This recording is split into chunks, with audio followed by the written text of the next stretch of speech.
नमस्कार दोस्तों, मैं हूं पुनीत और आप सुन रहे हैं प्रोग्राम कम्युनिटी कलर्स रेडियो उड़ान पर। और इस वक्त बज चुके हैं रात के 9, दिन शुक्रवार, और कम्युनिटी कलर्स में आप सभी का हार्दिक स्वागत और अभिनंदन है। कम्युनिटी कलर्स एक ऐसा प्रोग्राम जिसमें होती हैं डिसेबिलिटी न्यूज़ और साथ ही साथ होते हैं बहुत सारी इंफॉर्मेशंस, जानकारियाँ, सूचनाएँ और बहुत से नए नए सेगमेंट्स भी। फ़िलहाल न्यूज़ बुलेटिन आप प्रोग्राम कम्युनिटी कलर्स में सुनते हैं जिसमें होती हैं डिसेबिलिटी न्यूज़, और बहुत जल्द हम आपके लिए कोई ना कोई नया सेगमेंट लेकर हाजिर हो जाएंगे प्रोग्राम में। हमारा प्रोग्राम कम्युनिटी कलर्स आप बहुत पसंद करते हैं, प्रोग्राम को बहुत प्यार देते हैं, हम आपके इसके लिए तहे दिल से शुक्रगुजार हैं। हम आपसे ये कहते रहते हैं कि अगर आप किसी तरह का कोई सेगमेंट इस प्रोग्राम में चाहते हैं तो आप हमें सजेशन दिया करें, सुझाव दिया करें, ताकि हम उन्हें अपने इस प्रोग्राम में इम्प्लीमेंट कर सकें। बहरहाल रेडियो उड़ान सुनने के लिए आप हमारी वेबसाइट विजिट कर सकते हैं www.radioudan.com, जहां पर हमारे वेब पेज पर भी प्ले बटन प्रेस करके आप रेडियो उड़ान सुन सकते हैं। और वैसे प्ले स्टोर और ऐप स्टोर दोनों पर हमारी ऐप्स अवेलेबल हैं, और बहुत सारे थर्ड पार्टी प्लेटफॉर्म्स पर जैसे गूगल और एलेक्सा, एप्पल और यहाँ तक कि रिनोवा म्यूजिक पर भी हमारी रेडियो उड़ान स्ट्रीमिंग अवेलेबल है, और ट्यून इन पर भी आप रेडियो उड़ान सुन सकते हैं। हमारा फेसबुक पेज लाइक करें, हमारे ट्विटर को फॉलो करें, हमारा यूट्यूब चैनल सब्सक्राइब करें, हमारे व्हाट्सएप ग्रुप्स को ज्वाइन करें। प्रोग्राम कम्युनिटी कलर्स आप सुन रहे हैं मेरे यानी पुनीत के साथ। बिना देर किए सबसे पहले आइए सुन लेते हैं न्यूज हेडलाइंस। विकलांग व्यक्तियों के लिए राज्य आयुक्त का पद भरे, हाईकोर्ट ने दिल्ली सरकार से कहा। दिव्यांग छात्रों के लिए 5% आरक्षण लागू करने की मांग को लेकर मदुरई के कॉलेजेस में याचिकाएं प्रस्तुत की गई। विकलांग के बेटे का नहीं किया गया इलाज।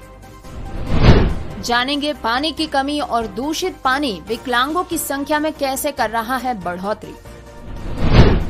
निजी संस्थानों को दिव्यांगों को देना होगा आरक्षण का लाभ, दिल्ली हाईकोर्ट की तल्लख टिप्पणी। हरियाणा में दिव्यांग मतदाता को नहीं मिल पाई व्हीलचेयर। हिमाचल प्रदेश के 85% दिव्यांगों बुजुर्गों ने डाला वोट। महाराष्ट्र में लगे HSC के रिजल्ट्स, दिव्यांग ने पैरों से लिखी 12वीं की परीक्षा, हासिल किए 78% अंक। नेशनल दिव्यांग T20 क्रिकेट टूर्नामेंट में बिहार को मिला चौथा पायदान, WPL की खिलाड़ी पूनम खेमनार ने दी बिहार टीम को ट्रॉफी। चुनाव आयोग की अनोखी पहल, महिला कर्मचारियों को सौंपी जाएंगी 99 मतदान केंद्रों की कमान, दिव्यांग कर्मचारी निभाएंगे अहम जिम्मेदारी। दिव्यांग वकीलों के मामलों की जल्द होगी सुनवाई, दिव्यांगों को भी जल्द न्याय, नहीं काटना पड़ेगा चक्कर कोर्ट का। दरोगा द्वारा दिव्यांग के हाथ जोड़ने का वीडियो वायरल। दिव्यांग खिलाड़ियों ने फुटबॉल दिवस पर खेले मैच। ग्वालियर रेलवे स्टेशन की लापरवाही, 5 साल से पार्सल ऑफिस में रखे खराब हो गई लिफ्ट और व्हील चेयर। न्यूज हेडलाइंस के बाद बारी डिटेल्ड न्यूज बुलेटिन की, लेकिन उससे पहले छोटा सा ब्रेक के बाद वापस आएंगे। सुनते रहिए programme community colours only on radio Udaan, a flight of life. Hello from Hidden Voices. One vision, one voice. And that has led to more than 1,000 hidden voices getting together to empower visually impaired and economically challenged children and adults across India by opening up the world of books to them.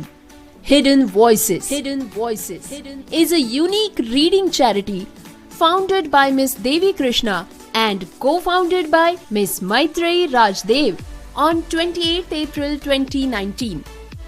An experienced psychotherapist and a counselor with proficiency in the diverse domains of education and human resource management, Ms. Devi has roped in volunteers from across India to read out and create audiobooks in various languages, with Mr. Sudhish P. as a partner and Ms. Cincy Thomas as its president.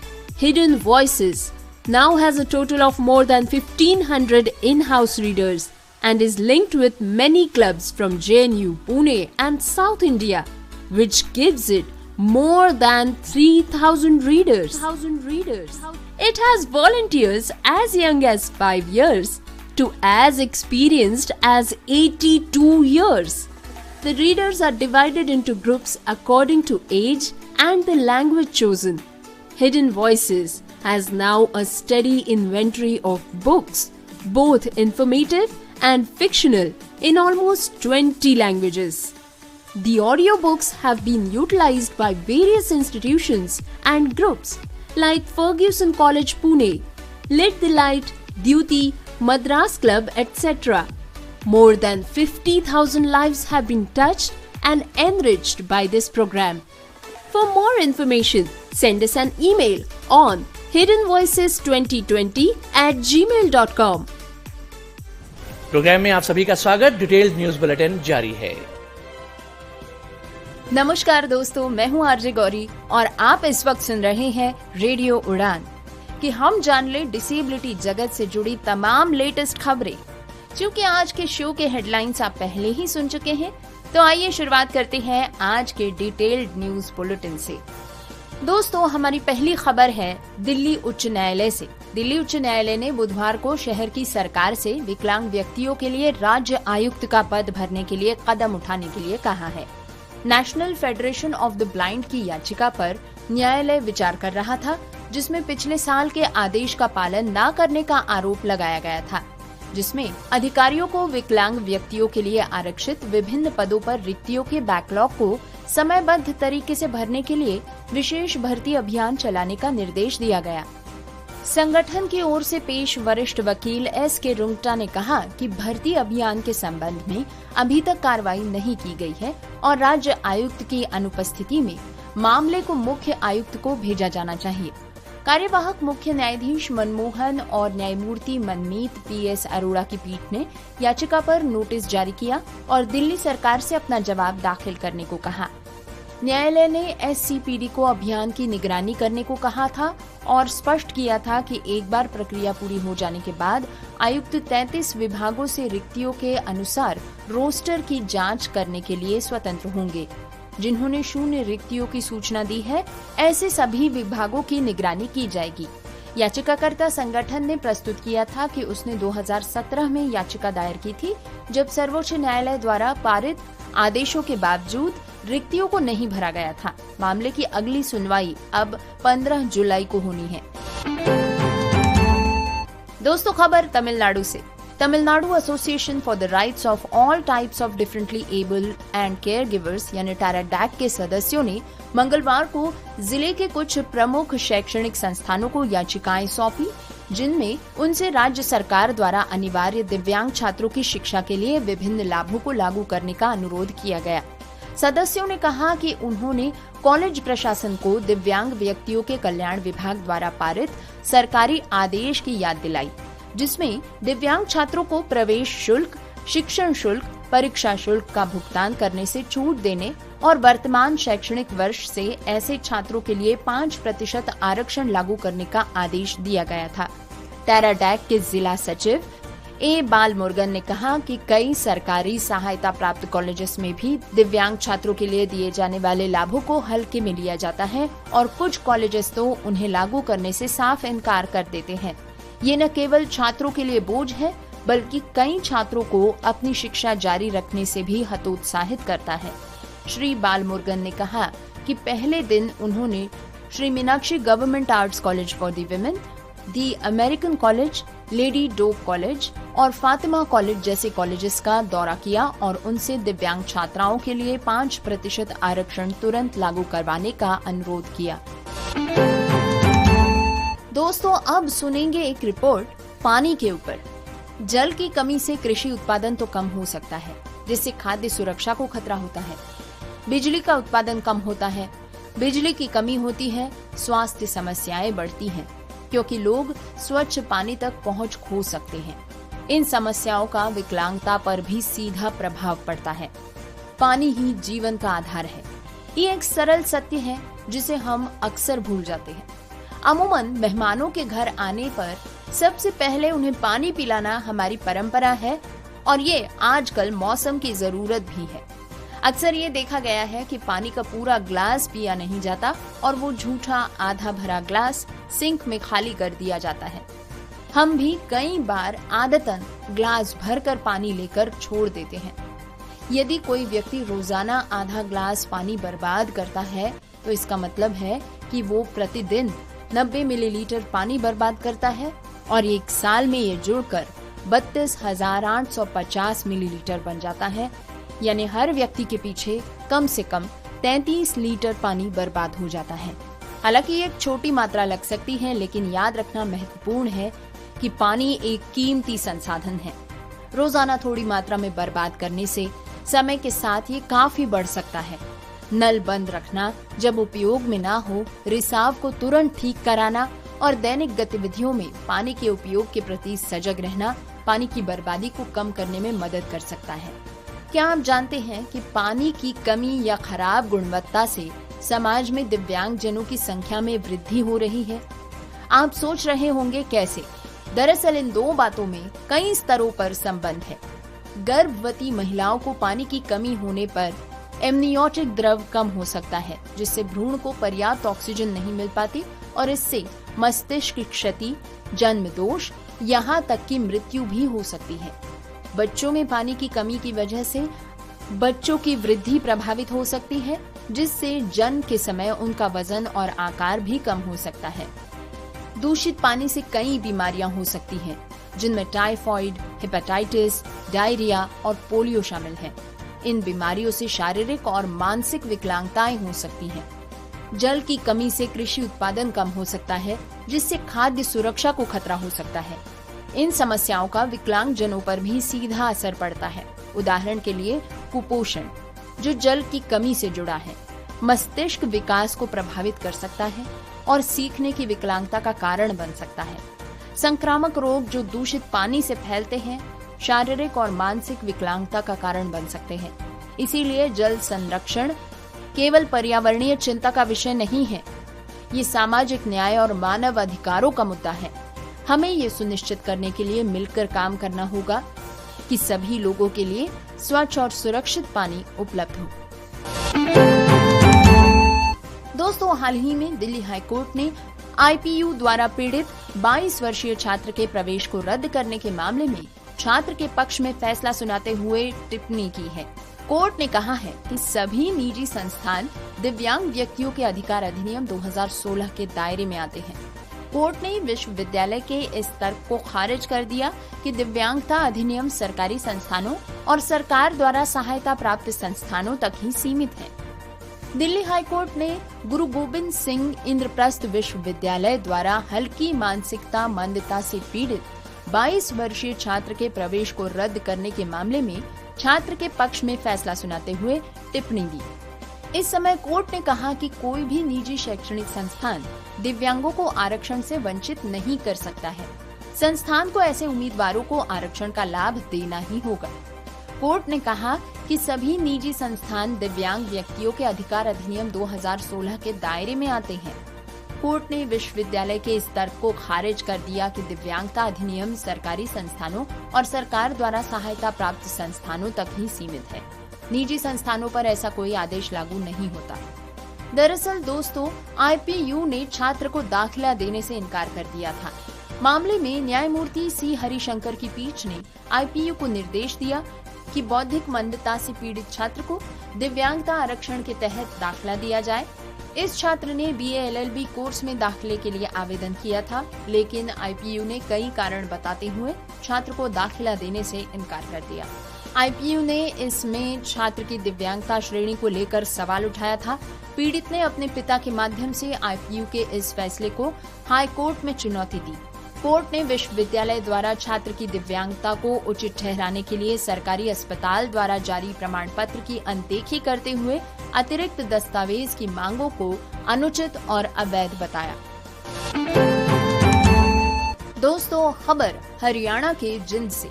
यहाँ पर booth number 93 पर जब एक दिव्यांग मतदाता मतदान करने के लिए आए तो उन्हें व्हील चेयर नहीं मिल पाई। इसी कारण उनके परिजन नाराज हो गए और वो भी प्रशासन को कोसते हुए बिना मतदान किए वापस चले गए। इससे पहले भी इस मतदान केंद्र पर एक बुजुर्ग महिला जब मतदान करने आई तो उनका वोट नहीं दिया गया, लेकिन जब वे लौट रही थी तो उनका वोटिंग कराया गया। एक अन्य केस में माता पिता अपने दिव्यांग बेटे को बाइक पर मतदान केंद्र पर लेकर आए। यहाँ पर जब उन्होंने अपने बेटे को बाइक से उतारकर व्हील चेयर की मांग की तो उन्हें व्हील चेयर नहीं दी गई। साथ ही केंद्र पर तैनात कर्मचारियों ने दिव्यांगता प्रमाण पत्र दिखाने के साथ कई सवाल जवाब किए। इससे परिजन नाराज होकर चले गए। दोस्तों, हिमाचल में घरों में मतदान प्रक्रिया का रिकॉर्ड कायम हो गया है। शिमला संसदीय क्षेत्र में अब तक 85% मतदान दर्ज हुआ है। निर्वाचन विभाग ने दिव्यांग और बुजुर्ग मतदाताओं के लिए पहली बार घर घर जाकर वोट डालने की प्रक्रिया शुरू की है। इस प्रक्रिया में शिमला लोकसभा चुनाव क्षेत्र में अब तक कुल 6,683 दिव्यांगजन और 85 वर्ष से अधिक आयु वर्ग के मतदाताओं ने घर पर अपने मत का प्रयोग किया। सबसे ज्यादा मतदान रोहडू विधानसभा क्षेत्र में 85 वर्ष से अधिक आयु वर्ग के 470 मतदाता और साथ ही 160 दिव्यांगजनों ने अपने मताधिकार का इस्तेमाल किया। दूसरे नंबर पर जुब्बल कोटखाई विधानसभा क्षेत्र में 85 वर्ष से अधिक आयु के 446 मतदाता, 169 दिव्यांगजन अब तक वोट डाल चुके हैं। घर पर पोस्टल बैलेट के माध्यम से उन्होंने अपने मत का प्रयोग किया। दोस्तों, अब खबर महाराष्ट्र के HSC रिजल्ट के बारे में। महाराष्ट्र के लातूर जिले के छोटे से गांव में रहने वाले और बिना हाथों के जन्मे 17 वर्षीय गौस शेख टांडा ने गत मार्च में आयोजित 12वीं की परीक्षा पैरों से दी थी और इसमें 78% अंक भी हासिल किए। इस विद्यालय में गौस के पिता चपरासी के रूप में काम करते हैं। गौस बड़े होकर भारतीय प्रशासनिक सेवा IAS अधिकारी बनना चाहते हैं। बिना हाथों के जन्मे गौस ने गत मार्च में 12वीं की परीक्षा पैरों से लिखी थी। पढ़ाई के प्रति संकल्पित गौस बड़े होकर IAS अधिकारी बनना चाहते हैं। वे महाराष्ट्र के लातूर जिले के छोटे से गांव में रहने वाले 17 वर्षीय युवक है, जो वसंत नगर के रेणुका देवी हायर सेकेंडरी आश्रम स्कूल से अपनी प्रारंभिक शिक्षा पूरी कर रहे हैं। इस विद्यालय में गौस के पिता चपरासी के रूप में कार्यरत है। गौस के पिता अमजद ने बताया कि गौस ने 4 वर्ष की उम्र में पैरों से अंक और अक्षर लिखने शुरू कर दिए थे। बचपन में उसके शिक्षकों ने उसे पैर की उंगलियों से लिखने का अभ्यास करवाया। वो परीक्षा में अन्य छात्रों की तरह ही शामिल होता है और अपने सभी कामों पर ध्यान रखता है। गौस ने कहा कि मैंने बचपन से ही देश की सेवा करने का सपना देखा है और यही कारण है कि मैं IAS अधिकारी बनना चाहता हूँ। डिटेल न्यूज बुलेटिन जारी है, लेकिन इससे पहले वक्त एक बार फिर एक छोटे से ब्रेक का है। ब्रेक के बाद फिर मिलेंगे। सुनते रहिए programme community colours on radio Udaan, a flight of life. Hidden voices की तरफ से आप सभी का स्वागत। हिडन वॉइसेस, एक दृष्टि एक आवाज, और इसने पूरे भारत में दृष्टि बाधित और आर्थिक रूप से विकलांग बच्चों और वयस्कों को किताबों की दुनिया खोलकर सशक्त बनाने के लिए 1000 से भी अधिक छिपी हुई आवाजों को मिलाया है। 28 अप्रैल 2019 को देवी कृष्णा द्वारा स्थापित और सुश्री मैत्री राजदेव द्वारा सह संस्थापित हिडन वॉइसेस एक अद्वितीय रीडिंग चैरिटी है। देवी एक अनुभवी मनोचिकित्सक और काउंसलर है और ह्यूमन रिसोर्स मैनेजमेंट की एक दक्ष प्रबंधक है। देवी ने पूरे भारत के विभिन्न भाषाओं के स्वयंसेवकों को दृष्टिबाधितों के लिए ऑडियो किताब पढ़ने और बनाने के लिए तैयार किया है। एक भागीदार के रूप में श्री सुधीश पी और इसके अध्यक्ष के रूप में सुश्री सिंसी थॉमस के साथ हिडन वॉइसेस के अब कुल 1500 से भी अधिक इन हाउस पाठक है और ये JNU, पुणे और दक्षिण भारत स्थित कई क्लबों से जुड़ा हुआ है, जिसके चलते अब हिडन वॉइसेस के पास 3000 से भी अधिक पाठक है।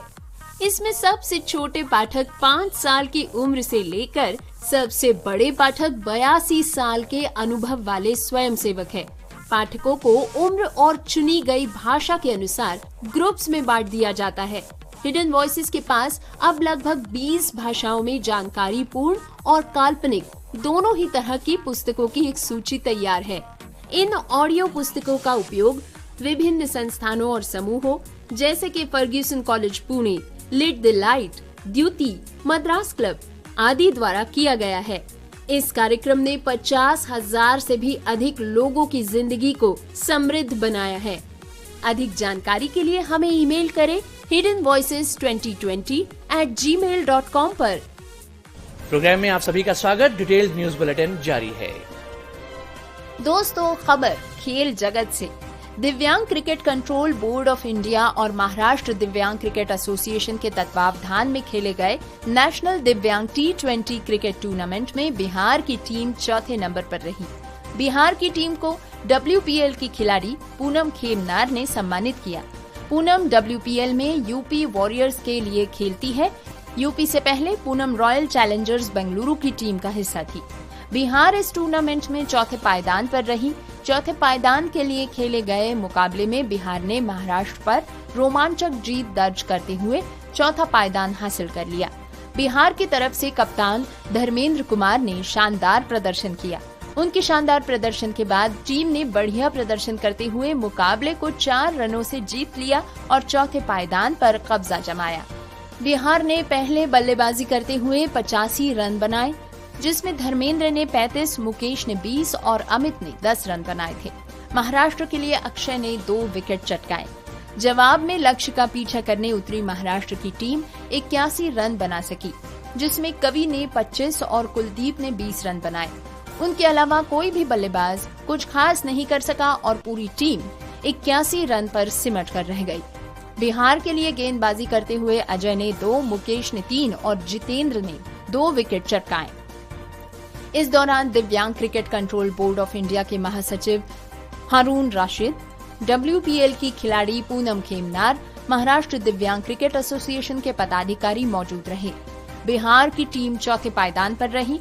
बिहार के इस उपलब्धि पर बिहार दिव्यांग क्रिकेट डेवलपमेंट एसोसिएशन के अध्यक्ष डॉक्टर अमितेश कुमार, उपाध्यक्ष अजय कुमार, सचिव रानी सिन्हा, संयुक्त सचिव उज्जवल सिन्हा ने टीम को बधाई दी।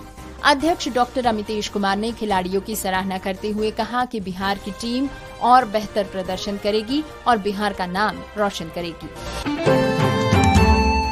दोस्तों, खबर उत्तर प्रदेश के बरेली से। सरकार ने आयुष्मान कार्ड गरीबों के लिए फ्री इलाज करने के लिए बनाए थे, जिससे गरीब लोग भी अपना इलाज निजी अस्पताल में फ्री में करवा सके। लेकिन उत्तर प्रदेश के बरेली जिले में एक ऐसा मामला सामने आया है जहां पर दिमाग की टीबी होने से परेशान किशोर के पिता ने उसे शहर के अस्पताल में भर्ती करवाया था, जहां उन्होंने सोचा कि उनके बेटे का इलाज आयुष्मान कार्ड के होने के कारण सही और फ्री में हो जाएगा। वहीं अस्पताल के कर्मचारियों पर आरोप लगाया गया कि आयुष्मान कार्ड से भी रुपए निकाले गए और बेटे का इलाज भी सही तरीके से नहीं किया गया। उनके बेटे को अस्पताल से डिस्चार्ज कर दिया गया। युवक ने इस मामले में आला अधिकारियों से शिकायत की है। वहीं किशोर का उपचार जिला अस्पताल में चल रहा है, जहां उसकी हालत नाजुक बताई जा रही है। पिता ने आरोप लगाया है कि अस्पताल में कर्मचारियों ने आयुष्मान कार्ड से पैसे निकाल लिए और उसके बेटे का इलाज भी नहीं किया। अस्पताल के डॉक्टर ने समझा बुझाकर उसके बेटे को अपने अस्पताल से डिस्चार्ज कर दिया। इसकी शिकायत उन्होंने आला अधिकारियों से की है।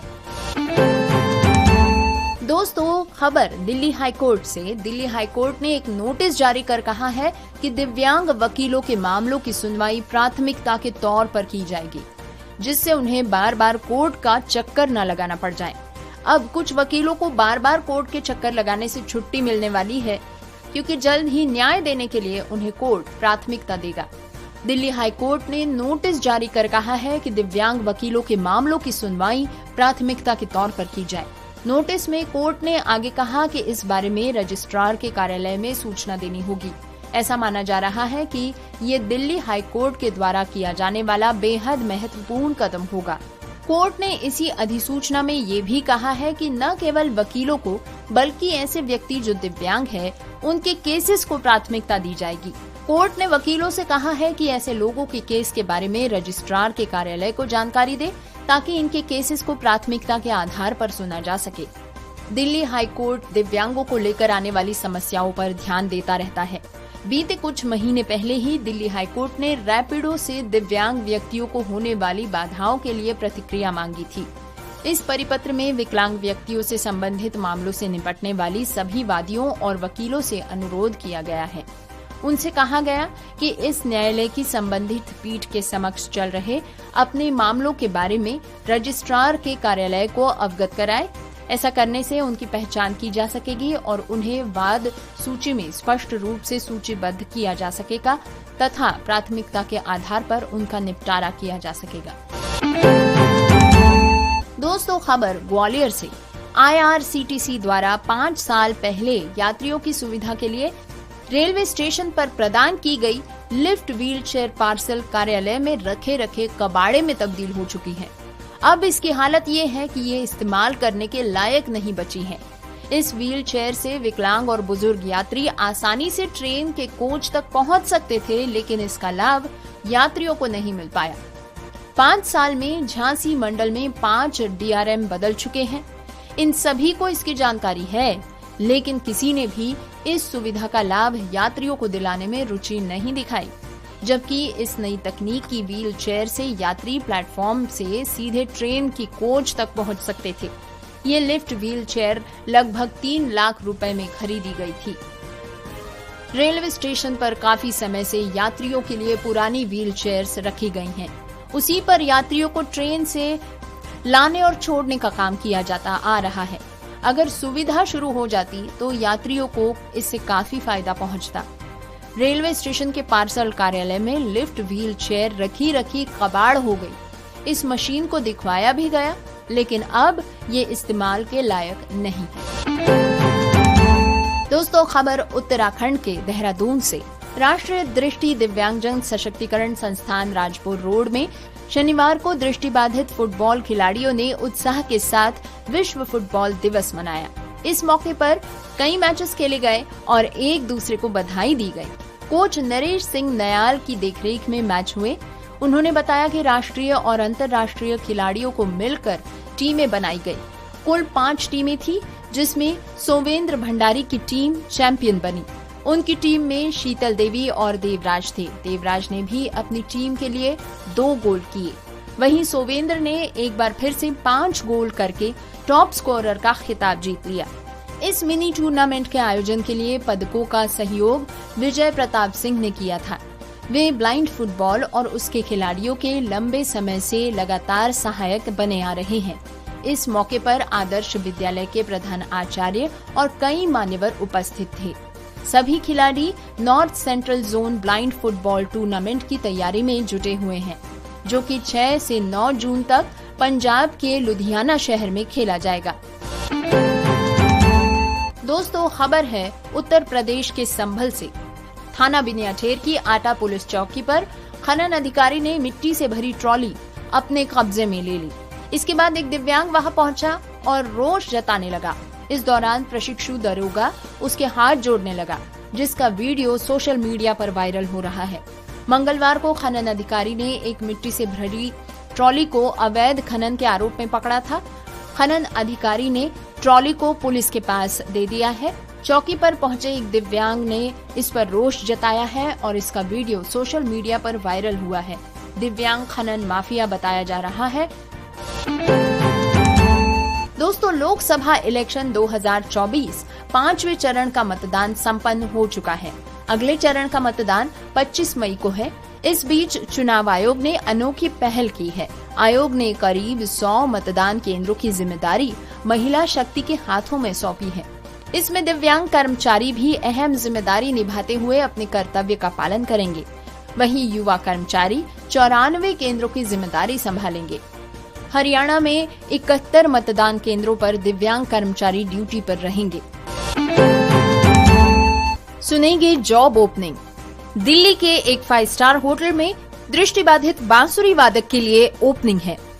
सभी दृष्टिबाधित फ्लूट वादक जो इस पोस्ट के लिए अप्लाई करना चाहते हैं और इसके बारे में अधिक जानकारी जानना चाहते हैं, तो संपर्क करें नैब दिल्ली से 9310394061 पर। तो डिटेल्ड न्यूज बुलेटिन के बाद हम आपको सिर्फ इतना कहना चाहेंगे कि आपको हमारा प्रोग्राम कैसा लगा हमें बताइएगा जरूर। अपना फीडबैक जितने तरीके ऊपर पहले हम रेडियो उड़ान सुनने के आपको बता चुके हैं, उनमें से किसी भी तरीके से आप अपना फीडबैक हम तक पहुंचा सकते हैं। अपने फीडबैक हमें जरूर दीजिए ताकि हम इस प्रोग्राम को बेहतर बना सके। बहरहाल अब प्रोग्राम के अंजाम की बारी। प्रोग्राम के आखिर में न्यूज हेडलाइंस एक बार फिर।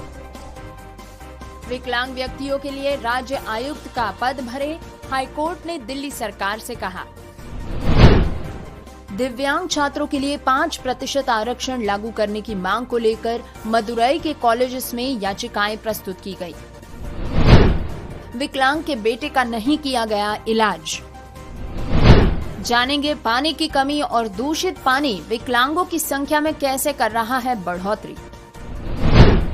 निजी संस्थानों को दिव्यांगों को देना होगा आरक्षण का लाभ, दिल्ली हाईकोर्ट की तल्ख टिप्पणी। हरियाणा में दिव्यांग मतदाता को नहीं मिल पाई व्हीलचेयर। हिमाचल प्रदेश के 85% दिव्यांगों बुजुर्गों ने डाला वोट। महाराष्ट्र में लगे एचएससी के रिजल्ट्स, दिव्यांग ने पैरों से लिखी 12वीं की परीक्षा, हासिल किए 78% अंक। नेशनल दिव्यांग T20 क्रिकेट टूर्नामेंट में बिहार को मिला चौथा पायदान, WPL की खिलाड़ी पूनम खेमनार ने दी बिहार टीम को ट्रॉफी।